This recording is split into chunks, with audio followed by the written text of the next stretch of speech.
অবশেষে আমার স্মার্টফোনটা রিপেয়ার করা গেছে, বাট আনফর্চুনেটলি হচ্ছে ক্যামেরা নষ্ট হয়ে গেছে, এটা আর ঠিক করতে পারে নাই। প্রবলেম হচ্ছে ক্যামেরার ফাংশন কী কারণে ওয়ার্ক করতেছে না, এটাও হচ্ছে আমার টেকনিশিয়ান আজকে চেক করতে পারে না, কারণ উনি হচ্ছে ইউজুয়ালি আইফোন রিপেয়ার করে, অ্যান্ড্রয়েড ফোন নিয়ে উনি কাজ করে না। প্রবলেম হচ্ছে আমার তো আর্জেন্ট দরকার, কারণ ফোনটা রিপেয়ার হইলে আমি হয়তো টেকনাফ চলে যাব। এখানে তো শুধু শুধু টাইম ওয়েস্ট করে আমার কোনো লাভ নাই। আমি যখন আর্লি মর্নিংয়ে হচ্ছে কক্সবাজার সদরে স্মার্টফোন রিপেয়ারিং যে শপগুলো আছে সেখানে গিয়েছি, একটা বা দুইটা এরকম শপ খুলেছে, সব খুলে নেই। আজকের যে টেকনিশিয়ানটা আমার ফোনটা নিয়ে কাজ করেছে, ওনাকে যখন আমি অ্যাপ্রোচ করেছিলাম, উনি আমাকে বলেছিল যে উনি আসলে আইফোন নিয়ে কাজ করে, অ্যান্ড্রয়েড নিয়ে কাজ করে না। তো অ্যান্ড্রয়েডের আসলে স্পেয়ার পার্টস সাপোর্ট বা টুলস অনেক কিছু ওনার কাছে ল্যাকিংস আছে। কিন্তু আমি যখন বলেছিলাম যে আমি আসলে ঢাকা থেকে এসেছি, আমি এখানকার লোকাল না, আমার ফোনটা আসলে রিপেয়ার করা একটু আর্জেন্ট, হ্যাঁ, তখন উনি আসলে বলল যে ঠিক আছে, আমি ট্রাই করে দেখি আর কি। তো উনি ট্রাই করে ফোনটাকে অন করতে পারছে, বাট ক্যামেরাটা ফাংশন করতেছে না। আর পরবর্তীতে কেন ফাংশন করতেছে না ওইটা আসলে উনি চেকই করতে পারেন। তো আমি ভাবতেছি যে ঢাকায় গিয়ে হয়তো একটা ট্রাই দিব, যে কোনোভাবে এটা রিস্টোর করা যায় কি না, না গেলে তো কিছু করার নাই, এই আর কি। তো ওই টেকনিশিয়ান ভাই হচ্ছে সার্ভিস চার্জ প্রায় 1000 টাকার মতো নিছে। ক্যামেরাটা যদি ওয়ার্ক করতো খুবই স্যাটিসফাইড থাকতাম। এখন তো আসলে যেহেতু ওয়ার্ক করতেছে না, আমার তো আর কিছু করার নাই এখানে। অ্যাটলিস্ট ফোনটা অন হয়েছে, আমি কানেক্টেড আছি অনলাইনে, এটাতেই আপাতত খুশি আর কি। তো এই ফোনটার সাথে আমার আসলে অনেক স্মৃতি। এটা আমি 2017 সালে পারচেস করছিলাম, শাওমির নোট 8 প্রো। এখন 2026 সাল হচ্ছে, স্টিল এই ফোনটা একদম ওয়ার্কিং পারফেক্টলি ফাইন। আমাকে এখনো পর্যন্ত মানে আজকে বাদে এই ফোনটা একবার রিপেয়ার করতে হয় নাই আর কি। এটা একটা অসাম ফোন ছিল, আমাকে মানে খুব ভালো সাপোর্ট দিছে, স্পেশালি ইন রাফ ইউজ। শাওমির আগের ফোনগুলো বেশ ভালো ছিল, ডিউরেবল সার্ভিস দিত, আর কোয়ালিটিও চমৎকার ছিল। এখনকার ফোনগুলো আমার কেন জানি ভালো লাগে না, কেন জানি মনে হয় যে কোয়ালিটি কম্প্রোমাইজ করে ফেলেছে। স্মার্টফোন যেহেতু আমার ফিক্স হয়ে গেছে, সেই সুবাদে আমি আজকে আর ঢাকা ব্যাক না করে টেকনাফ রওনা দিচ্ছি আর কি। তো আমার আসলে এই ফোনটা রিপেয়ার করে খাওয়া দাওয়া করে সব কিছু শেষ করে গোছাতে প্রায় 3টা বেজে গেছে। আমি 3টার দিকে হচ্ছে হোটেল থেকে রওনা দিয়েছিলাম। এখন হচ্ছে আমি পাটুয়ার টেকের কাছাকাছি ইনানি বিচ ক্রস করে আর কি 4:30টার মতো বাজে এখন। So the sad part is, আমার সারাটা দিন এই স্মার্টফোনের পিছনে নষ্ট হয়ে গেছে। 3টা পর্যন্ত যদি আমার এটার পিছনে নষ্ট হয়ে যায়, আসলে আর বাকি থাকলো কি। এখন কিছু তো করার নাই, রওনা দিছি। আজকে সারাদিন নষ্ট, কোথাও আর ঘুরে হলো না। এখন সোজা টেকনাফ যাব, এখানে গিয়ে হচ্ছে আজকে স্টে করব, কালকে হচ্ছে ঘোরাঘুরি শুরু করব আর কি। এদিকে সেজান আজকে সকাল 7:30টার পর থেকেই হচ্ছে আমার কাছ থেকে স্প্লিট হয়ে গেছে। 7:30টার দিকে সে আসলে রেলওয়ে স্টেশনে গিয়েছে তার ফ্যামিলি মেম্বারদেরকে রিসিভ করার জন্য আর কি। এরপর সে তার ফ্যামিলি মেম্বার নিয়ে নির্ধারিত হোটেলে উঠে সে তার মতো ঘোরাঘুরি করতেছে। আমি তো এদিকে ব্যস্ত ছিলাম আমার স্মার্টফোনটা নিয়ে আর কি। সো বেসিক্যালি আজকে সকাল থেকে আমি একা, আমার সোলো ট্যুর আজকে থেকে শুরু হলো। বাট ইটস ওকে, আমি আসলে সোলো ট্যুর করতে অভ্যস্ত। ইনফ্যাক্ট আমার লাইফের 80% প্লাস ট্যুরই হচ্ছে সোলো ট্যুর। আমি গ্রুপ ট্যুরে তো কখনো যাইই না, বিশেষ কিছু কারণ আছে, অন্য কোনো একটা ভিডিওতে একদিন এক্সপ্লেইন করব। আর পাশাপাশি আমার সাথে পিলিয়ন হিসেবে যায় এমন পার্সেন্টেজও খুবই কম ট্যুরে। হ্যাঁ, আমি আমার লাইফে বেশিরভাগ ট্যুরই হচ্ছে, স্পেশালি বাইক ট্যুর হচ্ছে সোলো ট্যুর দিয়েছি। এবং আমি এতে বেশ অভ্যস্ত, আমার কোনো অসুবিধা হয় না এতে। আজকে আমি একটু আশঙ্কায় ছিলাম স্মার্টফোনটা নিয়ে, যখন আমি রিপেয়ার করার চেষ্টা করতেছি 12টা বা 1টার মতো বেজে গেছে। বাই এনি চান্স যদি স্মার্টফোনটা আজকে রিপেয়ার করা না যাইতো আর কি, সেই ক্ষেত্রে তো আমি ডেফিনেটলি টেকনাফ যেতাম না। তো আজকে আমার জন্য আবার ঢাকা ব্যাক করাও একটু ডিফিকাল্ট হয়ে যাইত, কারণ খাওয়া দাওয়া করে সেই 3টার দিকে রওনা করলে আসলে রাত হয়ে যেত। হ্যাঁ, আর আমি রাতের জার্নি আসলে একদম সম্পূর্ণভাবে অ্যাভয়েড করি। আমি একা ট্যুর করি, এটাও একটা কারণ, আর আরও কিছু কারণ আছে। দ্য ফ্যাক্ট ইজ আমি আসলে রাতের জার্নি অ্যাভয়েড করি, সর্বোচ্চ চেষ্টা করি অ্যাভয়েড করার জন্য আর কি, বাট সবসময় তো আর পারি না। যাক, এখন খারাপের মধ্যে ভালো হচ্ছে আমার স্মার্টফোনটা এখন ওয়ার্কেবল অবস্থায় আছে, মিনস আমার জার্নিটা আমি কন্টিনিউ করতে পারবো। আর প্রায় 3টার দিকে আমি ফ্রি হয়ে রওনা দিতে পারছি। কক্সবাজার থেকে টেকনাফের দূরত্ব আনুমানিক 90 কিলোর মতো।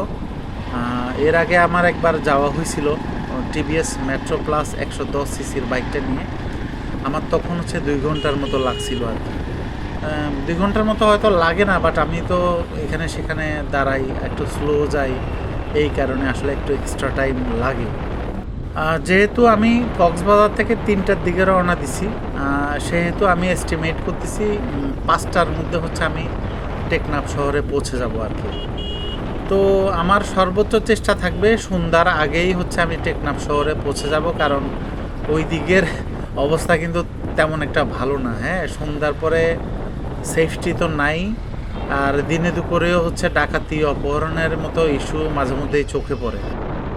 একটু রিস্কি জায়গা হওয়া সত্ত্বেও হচ্ছে আমি টেকনাফ যাচ্ছি, কারণ হচ্ছে সেখানে আমার অফিসের সাবেক বস হচ্ছে আছে। ওনার সাথে আমার পার্সোনালি খুবই ভালো সম্পর্ক, মোটামুটি ওনার সাথে থাকাটা সেফ আর কি। আর উনি ওইখানে জব করে, তো ওনার আশেপাশে থাকলে আসলে একটু সেফ ফিল করবে, এই কারণে আসলে একা হওয়া সত্ত্বেও হচ্ছে আমি টেকনাফ যাওয়ার সাহস করতেছি আর কি। আর পাশাপাশি আমার পার্সোনালি কক্সবাজারের বিচটা ভালো লাগে না, আপনাদেরকে তো বলেছি কক্সবাজারের বিচটা ওভার ক্রাউডেড আর প্রচুর নোংরা। এই বিচের মধ্যে এত ময়লা আমার দেখলেই হচ্ছে কেমন জানি লাগে আর কি। আর অন্যদিকে টেকনাফের বিচটা একদম নিট অ্যান্ড ক্লিন, চমৎকার, ওইদিকে তেমন একটা ক্রাউড নাই, আর সবচেয়ে বড় কথা একদম ক্লিন বিচটা। এই কারণে হচ্ছে আমার টেকনাফ হচ্ছে কক্সবাজার থেকে একটু বেশি পছন্দ। এখন আনফর্চুনেটলি আমার এস্টিমেশন অনুযায়ী আমি যদি একটানা বাইক চালাই আর টেকনাফ চলে যাই, আমি সন্ধ্যার আগে হচ্ছে গিয়ে পৌঁছাবো, অর্থাৎ 5টার মধ্যে আর কি। তো এর ফলে যেটা হয়েছে, আমার প্ল্যান ছিল কক্সবাজার থেকে টেকনাফের দিকে যাওয়ার সময় সারাদিন এই রাস্তায় এখানে সেখানে দাঁড়াবো, একদম সারাদিন ব্যয় করব। সকাল 7টার দিকে 8টার দিকে বের হওয়ার প্ল্যান ছিল। এরপরে আমার ইচ্ছা ছিল টেকনাফ গিয়ে পৌঁছাবো বিকাল 5টায়, সারাদিন হচ্ছে এখানে সেখানে দাঁড়াবো, ঘুরবো, এরকম একটা প্ল্যান ছিল আর কি।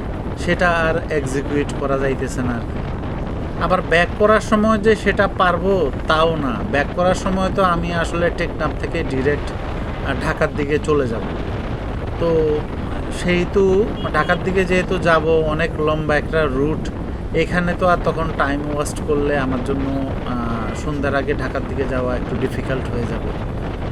সো আমার এই যাওয়ার সময় হচ্ছে বেস্ট অপশান ছিল সারাদিন মেরিন ড্রাইভে টাইম স্পেন্ড করার আর কি। তো এই স্মার্টফোনটার জন্য সেটা আজকে একদম নষ্ট হয়ে গেছে।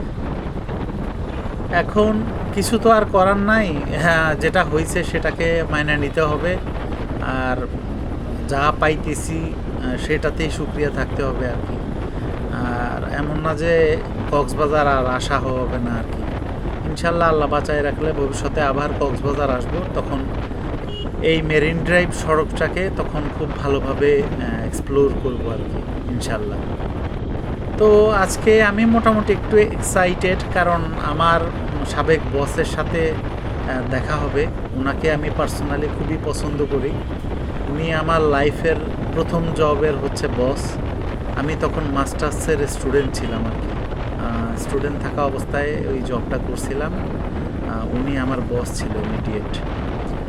তো বস হিসেবে উনি চমৎকার, অসাধারণ। হ্যাঁ, বাংলাদেশের বসিং কালচার তো খুবই বাজে, বাট উনি ওই গতানুগতিক বস ছিল না, উনি খুব ফ্রেন্ডলি ছিল এবং কোঅপারেটিভ ছিল। ওনার সাথে কাজ করার আনন্দ আসলে এটা মুখের ভাষায় হচ্ছে বলে বোঝানো যাবে না। ওনার সাথে কাজ করার আনন্দ বুঝতে হইলে ওনার সাথে কাজ করতে হবে।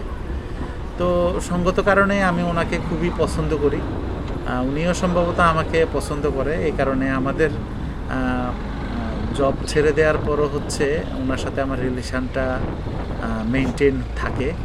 প্রায় সময় হচ্ছে ওনার সাথে আমার যোগাযোগ হয়, আর হচ্ছে ওনার সাথে মোটামুটি ফ্রেন্ডলি গল্পও করা যায়। এটা হচ্ছে আর একটা বড় সুবিধা আর কি। উনি বসের মতো থাকে না, একদম ফ্রেন্ড হিসেবেই থাকে। তো অনেক দিন পর ওনার সাথে দেখা হবে, আমি খুবই এক্সাইটেড। পাটুয়া টেক বিচটা এখন আমি ক্রস করতেছি। আমি লাইফে যখন প্রথমবারের মতো এই বিচে আসছি, এটা তখন অসাম ছিল, একদম র বিউটি যেটা বলতে বোঝায় সেটাই ছিল। এখানে কোনো দোকানপাট ছিল না তেমন, আর বিচের মধ্যে প্রচুর আপনার প্রবাল ছিল। অনেকটা সেন্ট মার্টিনের একটা ছোটোখাটো ভাইব দিত এখানে। বাট এখন হচ্ছে জায়গাটা একদম নষ্ট হয়ে গেছে, এত দোকানপাট হয়েছে, এখন আর সেই আগের ফিলিংসটা এখানে পাওয়া যায় না আর কি। বাংলাদেশের এই একটা অসুবিধা, বাংলাদেশের কোনো একটা জায়গায় একটু পপুলার হইলে এটা বাঙালি আমরা একদম ধ্বংস করে ছাড়ি আর কি। এটা খুবই আনফর্চুনেট। আচ্ছা, আমার সেজান বন্ধুর কথা তো কিছুই বলা হচ্ছে না। আমার সেজান বন্ধু বউ পাইয়া আমাকে একদম ভুলে গেছে। এখন সে বউ নিয়ে ঘুরতেছে, আমাকে আর লাগবে না। কি আর করা, কিছু তো করার নাই, এই আর কি। ওর কক্সবাজার থাকার প্ল্যান সম্ভবত ওয়াইফকে নিয়ে 2 দিনের মতো আর কি। আর এদিকে আমি টেকনাফ গেলে আজকে তো রাতে থাকবো, প্লাস আরও 2 দিন, মানে 2 রাত থাকার প্ল্যান আছে আর কি। এখনও আসলে শিওর না। আমার আসলে এই ট্রিপটা এখন থেকেও কোনো সার্টেনিটি নেই। আমার যতদিন ইচ্ছা থাকবো, যখন মন চাইবে আবার চলে যাবো এখান থেকে ব্যাক করে। একা ঘোরার হচ্ছে এটা একটা মজা। হ্যাঁ, যে কোনো সিদ্ধান্ত আপনি আপনার মতো করে নিতে পারেন, কারোর উপর ডিপেন্ড করতে হয় না। বেশ কাছাকাছি চলে এসেছি টেকনাফের, আর খুব বেশিক্ষণ লাগবে না শহরে পৌঁছাতে। এর মধ্যে আমার সাবেক বস হচ্ছে, ওনাকে ফোন করছিলাম, উনি বললো ওনার অফিস থেকে বেরোতে আজকে একটু সময় লাগতে পারে, আনুমানিক 6টা 6:30 বাজতে পারে আর কি। বাট উনি চেষ্টা করবে আর্লি বেরোতে। তো আমি ভাবলাম শুধু শুধু ওনাকে প্যারা দিয়ে লাভ নাই, আমি এখানে যেহেতু কাছাকাছি চলে এসেছি, মোটামুটি সেফ। তো এই জন্য ভাবতেছি আশেপাশে কিছু সুন্দর প্লেস দেখে দাঁড়াবো, একটু টাইম স্পেন্ড করব, আর এরপরে হচ্ছে একদম এক্স্যাক্টলি অন টাইমে হচ্ছে ওনাকে ফোন দিয়ে শহরের দিকে যাব। জায়গাটা বেশ নিরিবিলি এবং সুন্দর। টেকনাফের এই দিকটায় এখনও মানে সাগরের যে র বিউটিটা আছে সেটা বজায় আছে আর কি। এদিকে বেশি পপুলার না হওয়ার কারণে এখনও পর্যন্ত জায়গাটা সুন্দর। না হলে এই জায়গাটাও কক্সবাজারের মতো নষ্ট হয়ে যেত। হয়তো কোনো এক সময় এখানেও প্রচুর রিসোর্ট হয়ে যাবে, এই র বিউটি বা ফিলিংসটা আর থাকবে না আর কি। এর মধ্যে সেজানকে ফোন দেওয়া হলো, সেজানের সাথে কথা হলো লোকেশান নিয়ে। সে জানালো সেও নাকি তার ওয়াইফকে নিয়ে টেকনাফ এসেছে। এখন হচ্ছে সে ব্যাক করতেছে সৈকত পরিবহন নামের একটা বাসে। আপাতত সে বাসেই আছে, কক্সবাজারের দিকে ব্যাক করতেছে। পরবর্তীতে লোকেশান শেয়ার করলাম আমার, ওরও লোকেশান শেয়ার করলো, যেটা বোঝা গেল কিছুক্ষণ পরে সে আমাকে ক্রস করে হচ্ছে কক্সবাজারের দিকে যাবে আর কি। তো এটা শুনে আমার মমতাজের একটা গানের কথা মনে পড়লো আর কি। জাস্ট লাইনগুলো হবে এরকম: বন্ধু যখন বউ নিয়ে আমার বাইকের সামনে দিয়ে বাসে করে চলে যায়, ফাইটটা যায়, বুকটা ফাইটটা যায়। সেজান, কাজটা তুমি ঠিক করলা না কিন্তু। এই মুহূর্তে যে বাসটা আমাকে ক্রস করে যাবে এটার মধ্যেই সেজান আছে তার ওয়াইফের সাথে। সে এখনই আমাকে এখানে রেখে বউ নিয়ে চলে গেল আর কি। হ্যাঁ, ধিক্কার জানাই এই সেজানকে, বন্ধু জাতের কলঙ্ক। এই যে দেখেন আপনারা, এই সেই কলঙ্কিত বাস। যাই হোক, অনেকক্ষণ এখানে দাঁড়ালাম, আর একটু সামনে যাই, দেখি সামনে কিছু পাই কিনা আর একটু দাঁড়ানোর মতো। কিছু দূর আগানোর পরই হচ্ছে একটা চমৎকার প্লেস চোখে পড়লো। এটা টেকনাফ জেলেপাড়ার কাছেই একটা মাছ ধরার হচ্ছে মহোৎসব আছে এখানে।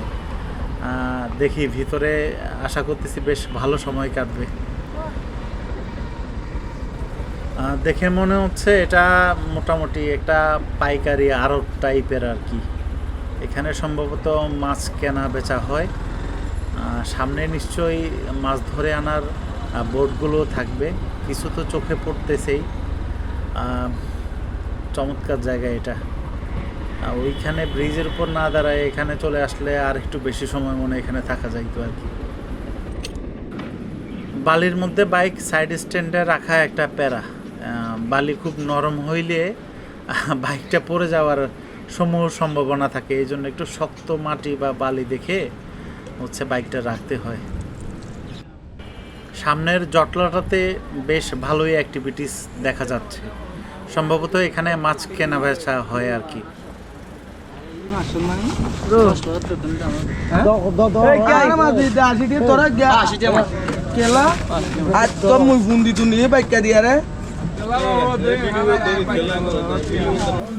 বেশ ভালোই নেগোসিয়েশন চলতেছে। এই পিছনে ফেলে রাখা এই মাছগুলো এখানে রেখেছে ফর সেল আর কি। পাইকাররা এসে এগুলো হচ্ছে আপনার প্রাইস অফার করে, এরপর নেগোসিয়েশন করে অ্যাগ্রিড হলে হচ্ছে এগুলো ওজন মাপা হয়, তারপরে হচ্ছে ওই সামনের এই ব্লু কালারের ড্রামগুলোতে হচ্ছে বরফ সহ প্যাকিং করে এগুলো ট্রান্সপোর্ট করা হয় আর কি। এখানে বেশ তাজা লইট্টা মাছ দেখা যাচ্ছে, আমার প্রিয় একটা মাছ, আমার খুব ভালো লাগে এটা খাইতে। ফ্রেশ লইট্টা মাছ আসলে আমাদের ওইদিকে পাওয়া যায় না।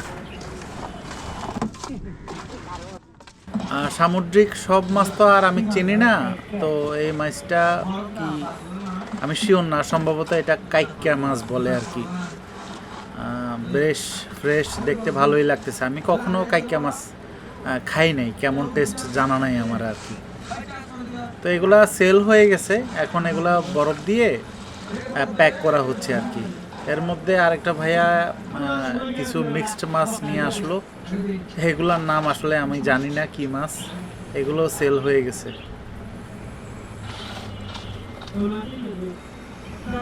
এদিকে 3টা ড্রামে হচ্ছে ছুরি মাছ আর 2 সাইজের হচ্ছে চিংড়ি মাছ দেখা যাচ্ছে। এই ড্রামের চিংড়ি মাছগুলো সাইজ বেশ ভালো, যদিও আমার এত বড় চিংড়ি পছন্দ না। এগুলো কি ডিম? ডিম না, আমি আর দেখি না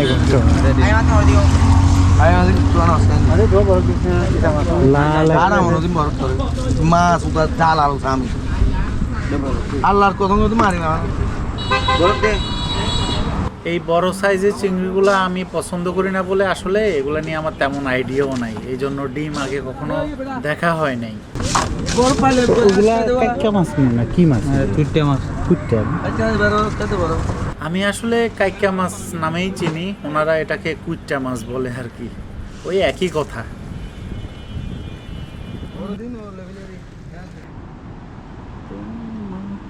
এদিকে বিচে এসে দেখি বেশ কিছু নৌকা একদম সারিবদ্ধভাবে দাঁড়ানো অবস্থায় আছে। কয়েকটা ট্রলার তো দেখে মনে হচ্ছে এগুলো মাত্রই সমুদ্র থেকে টেনে এখানে তুলে আনা হয়েছে আর কি। জেলেরা এখনও জাল ক্লিন করে গুছগাছ করায় ব্যস্ত, সম্ভবত এই নৌকা থেকেই মাছগুলো গিয়েছে, যেগুলো আমরা একটু আগে দেখতে পেয়েছি আর কি। এখানে এসে দেখি কি পরিমাণ নাম জানা অজানা সামুদ্রিক মাছ বা প্রাণী কোলাটারাল ড্যামেজ হিসেবে এখানে ছড়িয়ে ছিটিয়ে পড়ে আছে আর কি। বিষয়টা দেখে বেশ খারাপই লাগলো। প্রচুর মাছ আর প্রাণী কারণেই মারা যাচ্ছে এখানে, বাট এটার কোনো সলিউশন আছে বলেও আমার মনে হয় না আসলে। লম্বা এটা কি? কুইচ্চা, সামুদ্রিক কুইচ্চা। এদিকে এখানে একটা সামুদ্রিক কুইচ্চা দেখা যাচ্ছে আর কি, জালের সাথে এসেছিল। আর পাশাপাশি প্রচুর পরিমাণ চিংড়ি মাছ, কাঁকড়া মৃত অবস্থায় দেখা যাচ্ছে। পুরো বিচ হেঁটে ঘুরলে যে কি পরিমাণ এই ধরনের মৃত মাছ বা প্রাণী হচ্ছে দেখা যাবে, তার বলে শেষ করা যাবে না আর কি। কিছুক্ষণ পরে দেখি ছোট ছোট কিছু বাচ্চা এসে পলিথিন দিয়ে মাছ কুড়িয়ে কুড়িয়ে নিচ্ছে। এই মৃত মাছগুলা থেকে একটু বেটার ভালো যেগুলা সেগুলো আর কি।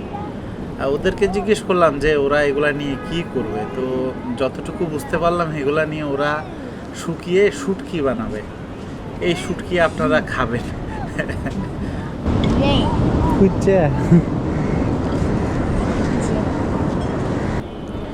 জালে এখনো প্রচুর ছোট ছোট মাছ রয়ে গেছে আর কি। এগুলা বেছে বেছে খুলে নিচ্ছে এই ছোট বাচ্চাগুলো।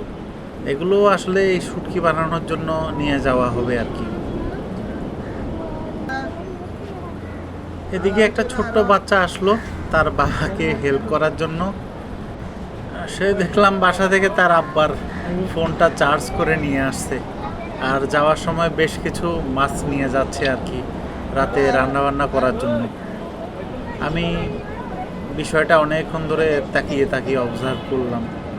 এদিকে হচ্ছে যে জালগুলো হচ্ছে ক্লিন করা শেষ হয়েছে, সেগুলো একটা বস্তার মধ্যে ভালোভাবে ফোল্ড করে নেওয়া হচ্ছে যাতে এগুলো বাসায় নিয়ে যাওয়া যায় আর কি। এইখানে অবস্থিত ট্রলারগুলো শুধুমাত্র দিনের বেলায় মাছ ধরে, ওনারা রাতে মাছ ধরতে যায় না আর কি। এবং এই দিনের বেলায় যে ট্রলারগুলো মাছ ধরে ওনারা হচ্ছে অল্প গভীর সমুদ্রে হচ্ছে মাছ ধরে, ফলে বেশিরভাগ সময় ওনারা ছোট মাছগুলো পায় আর কি। এই দেখে দেখেন কি পরিমাণ শামুক যে অকারণে একদম নষ্ট হয়েছে বা মারা গেছে। সাগরের একদম পারে তাকিয়ে দেখি একটা গাড়ি আর নৌকা কি যেন করছে। প্রথমে আমি বিষয়টা বুঝতে না পারলেও পরবর্তীতে যেটা বুঝলাম, এই নৌকার নিচে হচ্ছে একটা পোর্টেবল চাকা সেট করা হচ্ছে। সেট করার পরে এই গাড়ি দিয়ে হচ্ছে টেনে এখানে নিয়ে আসা হবে আর কি। আমি এতক্ষণ ভাবছিলাম যে এই নৌকাগুলো এত উপরে কিভাবে টেনে আনছে ওনারা, এখন হচ্ছে তার উত্তর পেয়েছি আর কি।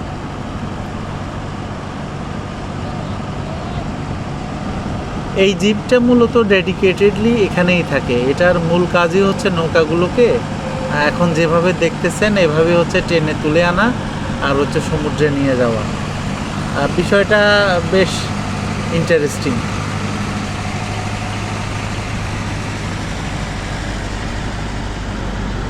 এই ট্রলারটা হচ্ছে মাত্রই মাছ ধরে তীরে ফিরছে। এখনও এই ট্রলারের মধ্যে মাছ আছে, এগুলো নিশ্চয়ই এখন না হবে আর হচ্ছে ওই প্লেসটাতে আর ওদের হচ্ছে সেল করার জন্য নিয়ে যাবে। দেখি কি অবস্থা আপনাদেরকে দেখানো যায় কিনা। ট্রলারটাকে সঠিক জায়গায় লাইন আপ করা হয়ে গেছে। এখন নিশ্চয়ই এই চাকাগুলোকে খুলে এই গাছের গুঁড়ির উপর বসিয়ে সেট করবে, কারণ আশেপাশে যতগুলো ট্রলার দেখতেছি সবগুলোর নিচে হচ্ছে গাছের গুঁড়ি দিয়ে সেট করে রাখা। এগুলা সম্ভবত সারা রাত এখানেই থাকে। যেটা ভাবতেছিলাম, অলরেডি গাছের গুঁড়ি নিয়ে আসতেছে ওনারা, ট্রলারের নিচে বসিয়ে ওই পাশেরগুলোর মতো হয়তো সেট করবে। আসসালামু আলাইকুম। কি জানে একটা কাটবে সম্ভবত, করাত নিয়ে আসে। আমি আসলে বুঝতে পারতেছি না কি কাটবে। চাকা খুলে ফেলবেন এখন? না, গোলটা কাটবো। কাটলে নষ্ট হয়ে যাবে না? নষ্ট হওয়ার জন্য এদিকে ট্রলার থেকে মাছ নামিয়ে নিয়ে যাওয়া হচ্ছে আড়তের দিকে। চাকা থেকে ট্রলারটা কিভাবে নামায় ভেবেছিলাম দেখবো, বাট এটার থেকে বেশি এক্সাইটিং লাগতেছে এই মাছগুলো আড়তে নিয়ে যাচ্ছে আর সেইখানের কর্মযোগ্য দেখা নিয়ে আর কি। আড়তে নিয়ে আসতে না আসতেই দেখলাম যে পাইকারদের ভিড় লেগে গেছে। সম্ভবত এখানে পাইকাররা সারাদিন ওয়েট করে, একটা করে নৌকা আসে, মাছ নামায়, ওনারা হচ্ছে নেগোসিয়েট করে, দামে বললে হচ্ছে পারচেস করে নিয়ে চলে যায়। সম্ভবত সারাদিনই ওনারা এই কাজটাই করে। ইয়ান সিরা তো দাম হইব আবার ওই আনছিল দাম হবে মামা হবে 12,000 হ্যাঁ তুল সারা রেখে বাস্কেট পাস করা 10,500 দিবে মানে লট বাট এখানকার কর্মযোগ্য দেখে মনটা বেশ খারাপই হয়ে গেল। এখানে কিছুক্ষণ দাঁড়িয়ে যেটা মনে হলো পাইকাররা অতিরিক্ত পরিমাণ কম দাম হচ্ছে ওনাদেরকে অফার করতেছে। ওনাদের এক্সপেক্টেড যে প্রাইস তার থেকে অনেক কম। ওনাদের চেহারাটা বেশ মলিন হয়ে গেছে, কারণ এই মাছ ধরা বেশ পরিশ্রমের কাজ। সেই সকালবেলা এই নৌকা নিয়ে মাছ ধরতে গেছে, প্রচুর কাজ থাকে একটা নৌকাতে। তো এই সন্ধ্যাবেলায় ফেরত এসে ওনারা যদি আসলে উপযুক্ত প্রাইসটা না পায়, এটা আসলে মন খারাপ হওয়ার মতোই বিষয় আর কি। বাট এটাই বাস্তবতা, প্রতিদিন এগুলাই ঘটে, কিছুই করার নাই আসলে। আমি ঘুরতে আসছি আমি ঘুরতে আসছি এই আঙ্কেলটাও হচ্ছে একজন বায়ার। উনি কিছুক্ষণ আগেই একটা প্রাইস অফার করে ওইদিকে চলে গেছে, ভাব দেখাচ্ছে দিলে দিবে, না দিলে না, এরকম আর কি। এটা আসলে নেগোসিয়েশনের একটা পার্ট। যেটা বাস্তবতা, দিন শেষে বায়াররাই হচ্ছে এখানে জিতে আর কি। যারা সেল করতে আসে তারা সবসময় ঠকে, কারণ দিন শেষে হচ্ছে তাদেরকে এগুলা বিক্রি করতেই হবে। ওনাদের কাছে সংরক্ষণ করার কোনো ওয়ে নাই এইগুলা যদি সেল না হয়। এদিকে পড়ন্ত বিকেলে সমুদ্রের পাড়টা অবিশ্বাস্য রকম সুন্দর হয়ে আছে। এদিকে একটু উপভোগ করি কোনো চিন্তা ভাবনা ছাড়া।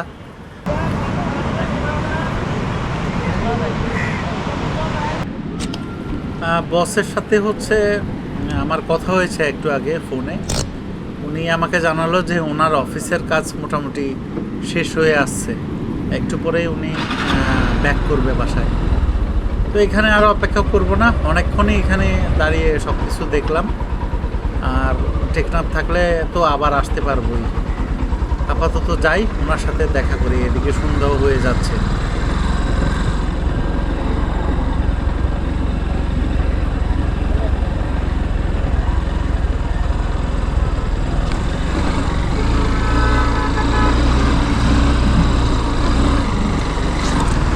আজকে কক্সবাজার থেকে রওনা দিতে দিতে বেশ লেট হয়ে গিয়েছিল। তারপরেও বিকালবেলাটা একেবারে মন্দ যায় নাই আর কি। টেকনাফ শহরটা আমার খুবই ভালো লাগে। এটা প্রাকৃতিকভাবে যেমন চমৎকার,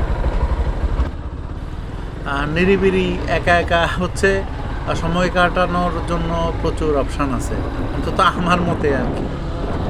একটাই সমস্যা, সেফটি। টেকনাফ আসলে মোটেও সেফ না, এটা হচ্ছে সবচেয়ে বড় সমস্যা। এদিকে তুলনামূলকভাবে পর্যটক কম আসার কারণে ট্যুরিস্ট পুলিশেরও অ্যাক্টিভিটিস তেমন একটা নাই আর কি। এর আগে টেকনাফে আমার থাকার অভিজ্ঞতা আছে। আমি আমার ফ্যামিলি অর্থাৎ আমার ওয়াইফকে নিয়ে আমি টেকনাফ এসে 2 দিনের মতো ছিলাম আর কি। ওই ট্রিপে হচ্ছে আমরা নেটং পাহাড়ের ওইদিকে পর্যটন কর্পোরেশনের অধীনে একটা মোটেল আছে বা হোটেল, সেইটাতে আমরা 2 রাতের মতো ছিলাম। আমাদের ওই ট্রিপটা মোটামুটি 1 মাসের মতো লং ছিল আর কি। আমরা কক্সবাজার, সেন্ট মার্টিন, টেকনাফ সব কিছু মিলায় 1 মাস থাকার প্ল্যান ছিল।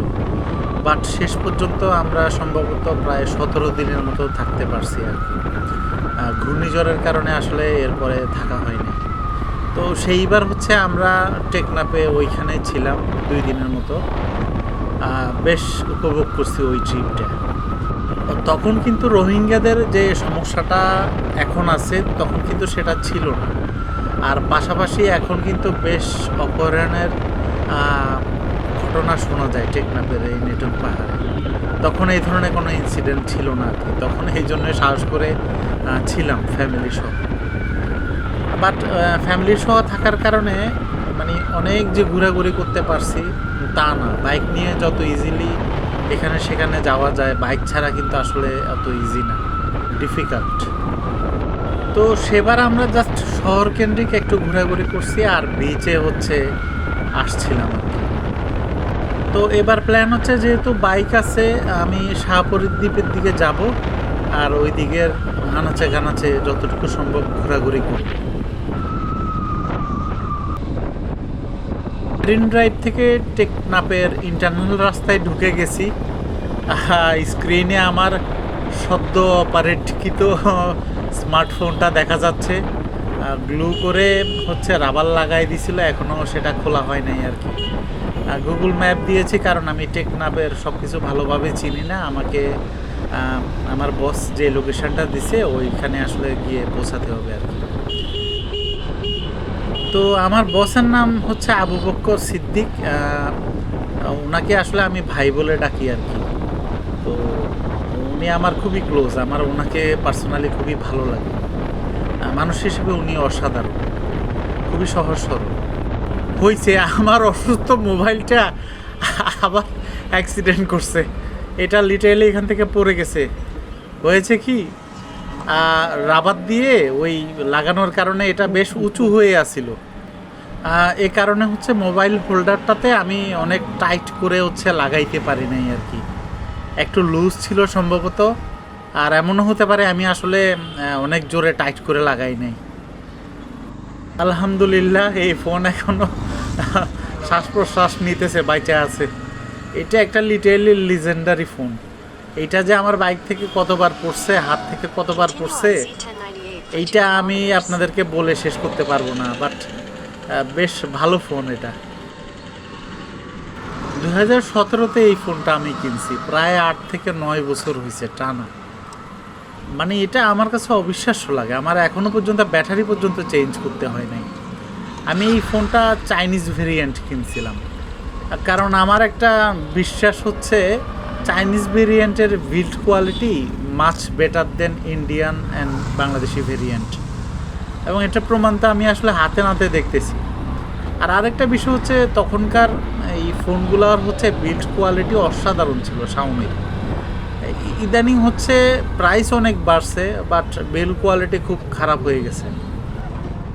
আমি আগে যেরকম শাওমির ফ্যান ছিলাম, এখন আর আগের মতো ফ্যান নাই। বাংলাদেশে ফ্যাক্টরি দেওয়ার পর থেকে এটার অধঃপতন শুরু হয়ে গেছে।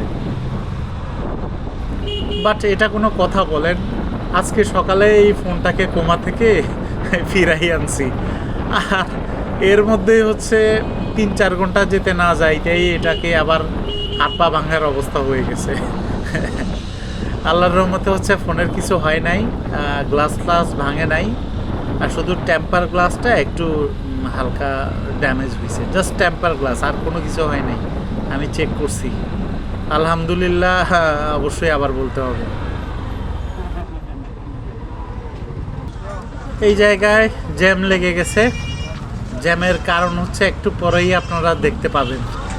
এই যে দেখেন, আস্ত একটা নৌকা নিয়ে যাচ্ছে ট্রান্সপোর্ট করে রাস্তা দিয়ে। এটা একদম ফ্রেশ বানানো নৌকা। এই নৌকাগুলো কিন্তু চিপ না, হ্যাঁ, এগুলা বেশ এক্সপেন্সিভ। অর্ধ কোটি থেকে কোটি টাকা হচ্ছে এই নৌকাগুলার প্রাইস। এইটার দাম আসলে কত আমার আইডিয়া নাই, বাট কম হবে না, আমি ড্যাম শিওর।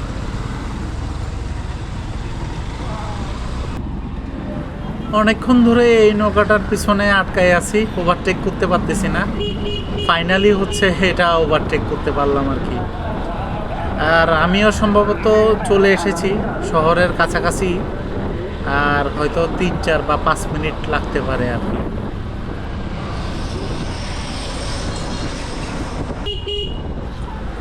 এদিকে একটা বিশাল মাঠের মধ্যে জমায়ে ফুটবল খেলা চলতেছে। সম্ভবত সব কিছু দেখে মনে হচ্ছে এটা আন্তঃজেলা কোনো একটা খেলা হবে, বেশ বড়সড় খেলাই সম্ভবত। আজকে তো আর সময় নেই হাতে, তাড়াহুড়া আছে। দেখি কালকে কি একটা অবস্থা, এগুলা কি বাইক চালায় না কি করে আল্লাহ জানে। দেখছেন কি একটা ভয়ঙ্কর অবস্থা ছিল, আল্লাহ বাঁচাইছে। এইসব ইডিয়টের কারণে রাস্তায় অনেক সেফলি বাইক চালাইও হচ্ছে সেফ থাকা যায় না।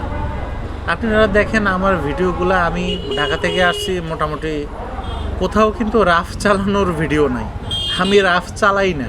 ইনফ্যাক্ট বান্দরবন গিয়ে আপনারা দেখছেন না, বান্দরবনের ভিডিওগুলো আমি বেশ স্লো চালাইছি ওইখানে। এই ধরনের ইডিয়টগুলা রাস্তাঘাটে বাইক চালাই বলে এই রাস্তাঘাটটা সেফ থাকে না। আমার এতদিনের এক্সপিরিয়েন্স যেটা বলে ম্যাক্সিমাম বাইক অ্যাক্সিডেন্ট হয় আপনার স্পিডের জন্য, ওভার স্পিডের জন্য হচ্ছে ম্যাক্সিমাম বাইক অ্যাক্সিডেন্ট হয়। স্পিড কন্ট্রোলে থাকলে অ্যাক্সিডেন্ট হলেও ওটা কিন্তু আপনার ধরেন মিনিমাম একটা ড্যামেজ হয়। আর কিছু তো লাকের বিষয় আছে, যেমন ধরেন এই যে আমি এত সেফলি আসলাম, কিন্তু এই ইডিয়টের কারণে এখন যদি অ্যাক্সিডেন্ট হইতো এটার জন্য আমিও ভুক্তভোগী হয়ে যাইতাম। কিন্তু আমি সম্ভবত ডেস্টিনেশনে চলে আসছি, সামনেই শাপলা চত্বর দেখা যাচ্ছে। আমাকে ভাই বলছে যে শাপলা চত্বরের সামনে এসে দাঁড়াতে আর কি। আর আজকে কিন্তু আমি এখনও পর্যন্ত কোথায় থাকবো এটা কিন্তু জানি না। হ্যাঁ, হোটেল ঠিক করি নাই। আমি ভাইকে বলছিলাম যে একটা সুইটেবল ভালো দেখে বাইক রাখা যাবে, হোটেল যাতে রেডি করে রাখে আর কি, কষ্ট করে। তো উনি বলছে যে আগে আমি আসি, তারপর হচ্ছে দেখা যাবে অবস্থা বুঝে ব্যবস্থা। আর যেহেতু ভাই আছে, আমি আসলে এত প্যারা নিই নেই, টেনশন নিই নেই আর কি। আদারওয়াইজ আমি কক্সবাজার থেকে একটা হোটেল ঠিক করে ফোনে হচ্ছে ফিক্স করে রাখতাম প্রথম দিনের জন্য।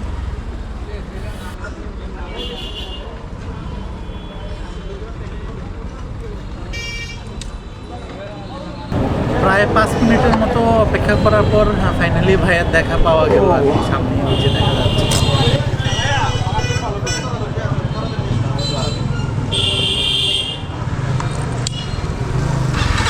ভাই তার লাইফের শুরু থেকেই হচ্ছে নানান এনজিওতে জব করে।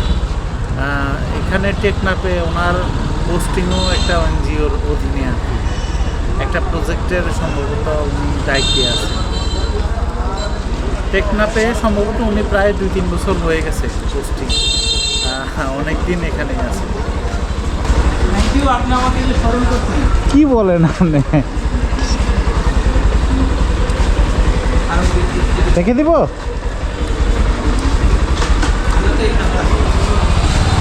আপাতত তো রাখি, পরে বাইরে হবো তো। একটু দেখেন।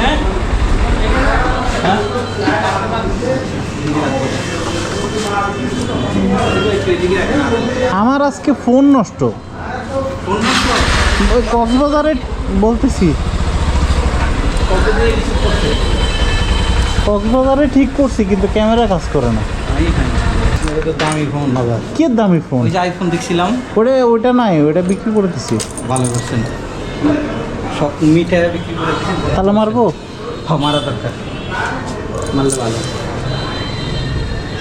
আমি আমার বাচ্চা যে দেরি হইতেছে ভালো হয়েছে, আমি একটু হোটেলে গিয়ে কথা বলতাম যে কীভাবে কত টাকা কীভাবে। না, কোনো সমস্যা না ভাই, অসুবিধা নাই, ইনশাল্লাহ।